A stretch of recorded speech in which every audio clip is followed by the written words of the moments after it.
Hey guys, welcome back to our channel. In today's tutorial, I'll be showing how to disable direct message on Instagram. Firstly, you need to open your Instagram app.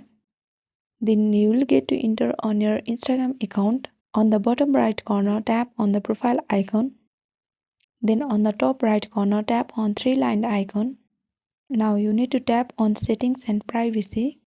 After that, scroll down and tap on messages and story replies. When you enter on messages and story replies, tap on message controls. Now here you can configure who can message you on Instagram. Let's tap on your followers on Instagram and toggle on don't receive request, and then tap on update settings, and here you don't receive the request.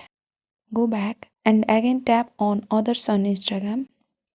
And this is how you can disable direct message on Instagram. Make sure to subscribe and hit the notification bell of this channel so that you never miss an upcoming videos. Thank you.